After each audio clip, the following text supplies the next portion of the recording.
જે ભૂલો પડ્યો છે, ભટકી ગયો છે, જ્ઞાની પોતાને માની બેઠો છે, પોતે ભણેલો છે, જ્ઞાની છે, એને ખૂબ જાણી લીધું છે, બહુ ધનવાન છે, પદ પ્રતિષ્ઠાના મોહમાં છે, જ્ઞાનના મિથ્યાભિમાનમાં છે, જે ગોખે છે, સમજતો નથી, એના ઉપર બહુ પ્રહાર કર્યા છે અને એને જ મૂઢ કયો છે. ધનાગમ તૃષ્ણા, ધનની તૃષ્ણા. પૈસો જરૂરી છે, પૈસો ખરાબ વસ્તુ નથી, પૈસો જોઈએ માણસને. એક માણસને માનો કે 1 કરોડ રૂપિયા થઈ ગયા હોય, ધારો કે મારી પાસે 1 કરોડ રૂપિયા હોય તો પછી એ મારે 1 કરોડ રૂપિયામાં હું સરસ જિંદગી જીવી શકું છું.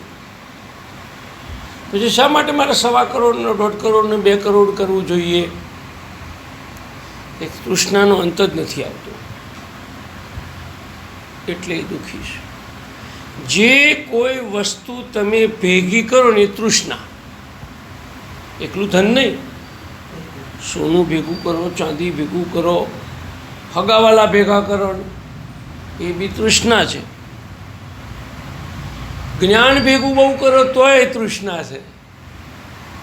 એ ભેગું નથી કરવાનું, એને ભૂલવાનું છે. એટલું ગોખતો નથી કોઈ દાડો. ક્યારે મારા નેચરમાં ગોખવાની વાત જ આવી નથી. એ કેના જેવું છે, દાખલો ગોખ્યો હોય ગણિતનો, તો જવાબ તો લખાઈ જાય પણ એ સમજાઈ ના શકાય કોઈને. એના જેવું છે કે એ પછી અહંકાર આવવાનું બહુ સરળ છે. મેં આટલા રૂપિયા મળ્યા, મેં આટલું જ્ઞાન ભેગું કરી લીધું, મેં આમ કરી લીધું, મેં તેમ કરી લીધું, એવીને એક અંદરથી ઈચ્છા રહેતી હોય છે. એટલે આ મોહ જે છે ને એ નુકસાનકારક છે. ભેગું કરવાની જે તૃષ્ણા છે ને એ માણસને મારી નાખે છે. માણસ જ્ઞાન પણ ગણતો જાય છે. મેં આટલું જ્ઞાન લીધું, આટલું આમ કર્યું, આટલા લોકો મને પૂજે છે, આટલા મારા ચેલા છે, મેં આટલા મંદિરો બનાવ્યા. જે કંઈ ભેગું કર્યામાં ઠાંસીને માણસ, તમે જોજો, બહુ ભણેલા જ્ઞાની માણસો આપઘાત કરી નાખે છે. કેમ ભાઈ? કયો ખાલી પોઈનું કામ કરે છે? કારણ કે ભરાઈ એટલું બધું ગયું છે ને કે ખાલીની કોઈ જગ્યા જ નથી એની પાસે. બહુ ડૂમો ભરાઈ જાય ને, રડી ના કરે તો મનની એટેક આવે. ઓ જ્ઞાનનો ડૂમો ભરાઈ જાય ને તો એ તકલીફ.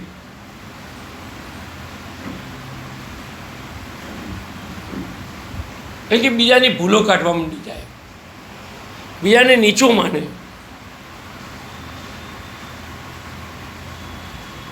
તમે ઊંચા છો એવો તમારામાં ગુરુતા ગ્રંથિ આવે, એટલે સામેલાને લઘુતા ગ્રંથિ આવે. તમે એક પાપ કર્યું. એટલે આ ભેગું કરવાની જે વૃત્તિ છે, આટલે ધને રે મન મારું સ્થિર રે લીધું, લૂંટી લીધો સઘળો સંસાર, મમતા મરે નહીં એનું મારે શું કરું, વાલું મારું દીનનું દયાળ, ચિતડું ચડાવ્યું એણે ચાકડે, હું રે હરણી રે પીયું મારો પારદી, માર્યા યમને શબદો નબાણ, મમતા મરે નહીં એનું માર શું કરું. એક જણો પેટી ઉપર ભજન ગાતો હતો હાર્મોનિયમ ઉપર, બાજુ તબલચી વાળો તબલા વગાડતો હતો સરસ. લોકો પેલા પેટીવાળા ઉપર પૈસા મૂક્યા કરતા હતા અને એને આ ભજન જો ઉપાડ્યું, મમતા મરે નહીં, એને મારે શું કરવું. એટલે મારા જેવો કોઈ સાધુ બેઠો તો કે તું એક કામ કર, તારા જે પૈસા આવેલા છે એને તબલાવાળા ના લે, તારી મમતા મરી જશે.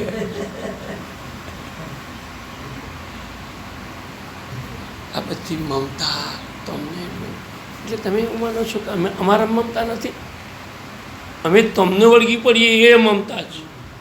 બધું છોડીને આવીને મને સુરેશભાઈનો એ મોહ થાય એ બી એક મમતા છે. તમારે પણ સંન્યાસીઓ નથી પકડવાના, એને વક્તવ્યને પકડવાનું છે. ફલાણા હારા હતા, ફલાણા ખોટા હતા, ફલાણા જ્ઞાની હતા, ફલાણા અજ્ઞાની હતા, ફલાણાનો આવો સ્વભાવ હતા, ફલાણા આવું ખાતા હતા. એમાં બધી જળો જથામાં પડવું જ નહીં. આ બધું સંગ્રહન મગજમાં કચરો છે. સમેટી લેવાનું છે. એક એવી કક્ષા આવે છે કે આ માયાજાળ ખેંચી લેવાનું છે. બિછાઈ છે આપણે જ, તો આપણે જ ખેંચવી પડશે ને. રવિશંકર મહારાજ પાસે એક દારૂડિયો માણસ ગયો, કેમ કે મને આ દારૂ છોડતો નથી બાપજી, દારૂ છોડાવો. રવિશંકર મહારાજ દોડીને ઝાડને બાથ મારી, દોડો દોડો કે ઝાડે મને પકડે છે, ઝાડ છોડતું નથી. અરે બધા ભેગા થઈ ગયા, મહારાજ ગાંડા થઈ ગયા. તો શું, તમે ઝાડને છોડી દો, ઝાડ છૂટી જશે. ઝાડે તમને નથી પડ્યા, તમે ઝાડને પકડ્યું છે, તમે છોડવાનું તમારે છે ને. હું પોતે મારો જ દાખલો આપું. હું કોઈ ઘરનો કોઈનો દીકરો તો છું જ, કોઈનો ભાઈ છું, કોઈનો કાકા છું, મામા છું, છોડીને આવ્યો છું. છતાં એ મને મળે છે કોઈક વાર, તો હું માનું છું કે મારા છે, છતાં મારા નથી. અને તમને મળું છું ત્યારે હું મારા નથી, છતાં મારા છે. બધાને છોડીને જેટલું તમે છોડવાની કોશિશ કરો ને એટલું પાસે. તમે સ્ત્રીને જેટલી ધિક્કારો ને એટલી સ્ત્રી તમારા મનમાં આવે. પૈસા જેટલો ધિક્કારો ને એટલો તમારે પૈસો ખૂબ મેળવવો હોય ને તો એને ધિક્કારવું પડે.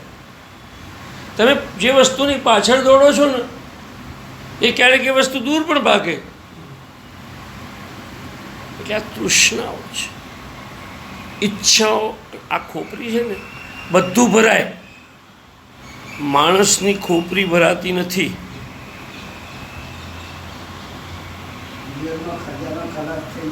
હા, બધું ભરાય પણ માણસની ખોપરી ભરાય એવી નથી.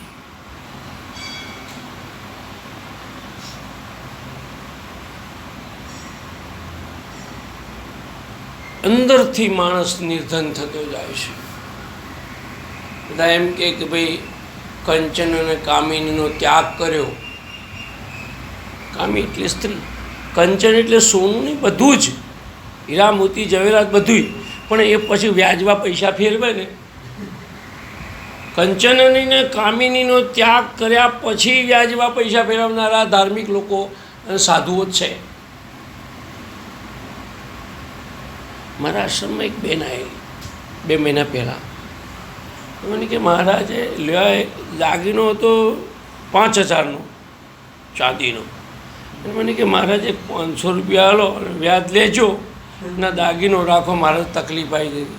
મેં કે એક કામ કર, દાગીનો લઈ જાય, 500 લઈ જાય, પછી તારે આવત હાલજે. હું આ કામ કરતો નથી બેન, તું 500 લઈ જા, જ્યારે આવત હાલજે, ના આવત કંઈ નહીં.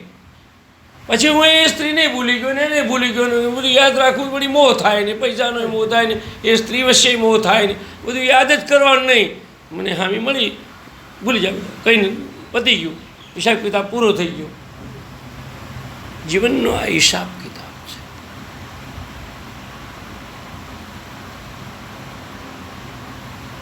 જેને અંદર લઈ જવાનું છે એને માણસ નથી લઈ જતો, અને ન લેવાનું અંદર લઈ જાય છે એ આપણી બીમારી છે. મનોવિજ્ઞાન તો એમ કે છે જો તમારે સારી રીતે આ સફળતાની ચાવી પર અભયાનંદજીનું છે ને એવું કંઈક પ્રવચન બોર્ડ મારેલું મેં જોયું. 1 વર્ષ સુધી હું બોલ્યા કરું સફળતા ઉપર. મનોવૈજ્ઞાનિકોએ એવા એવા સૂત્રો આપ્યા છે. તમારા ડૉક્ટર સુનિલ સોત્રીએ છે મગજના ડૉક્ટર અહીંયા મારા બહુ, એને દવાખાનું ચાલુ કર્યું ત્યારનું હું ઓળખું છે.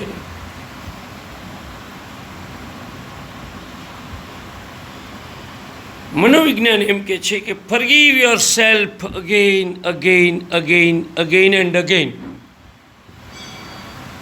ધ્યાન દેના, તમે બધા શિક્ષિત છો. તમારી જાતને વારંવાર વારંવાર વારંવાર વારંવાર માફ કરો, માફ કરો, માફ કરો, તો તમે બીજાને માફ કરી શકશો. નહીં, માફ નહીં કરી શકો. જે માણસ બીજાને સતત ગાળો બોલે છે ને, નફરત કરે છે, ઘૃણા કરે છે, એ માણસમાં પણ કંઈ ગરબડ છે જ. પોતાની જાતને એ માફ નથી કરી શક્યો માટે એ કરે છે. જો પોતાની જાતને એ માફ કર્યો હોત તો બીજાના પર સતત ઘૃણા ના કરી હોત. આજે દેવો પણ વેચાઈ ગયા. મુખ્ય તમે કીધું ભારતમાં 20,000 સંપ્રદાયો છે અને બધા જ પોતાના દેવને મોટો કહે છે. એ કરતાં તમે જે બધું આ બધું આ ઉપનિષદના જે શાંતિ મંત્રો જે બધા બોલો છો ને એ બધા સનાતન છે. એ પકડી રાખવાના. ગમે તે કોઈક ઉઠા સમજાવે માર જેવો તો નહીં સમજવાનું, એને પકડી રાખવાના. તમે ક્યાંય ફસાશો નહીં. આ મંત્રો એવા છે કે અવતું વક્તારમ, વક્તાની રક્ષણ થાય. અવતુમાં મારું પણ રક્ષણ થાય. એક એક સૂત્ર બોલવા કરતાં જો વાગી જાય ને, ભલે કદાચ યાદ ન રહે પણ એ વાગી જાય ને તો પણ બેડો પાર થઈ જાય. સૂત્ર વાગે, માણસનું સૂત્ર વાગે. મૂઢ કે એટલે શું? અને મહાપુરુષ મૂઢ કે તો એ બી ભાગશાળી. મહાપુરુષ મૂઢ કે તો એનાથી મોટું ભાગ્ય કયું કે છે? ઈચ્છાઓ છે. અને આ બધું કંઈ અંદર લઈ આગળ લઈને જઈ શકાશે ખરું? ના ના. તમે એમ કહો મેં 4 વેદ મોઢા કરી દીધા, બધા ત્યાં લઈને જવાશે?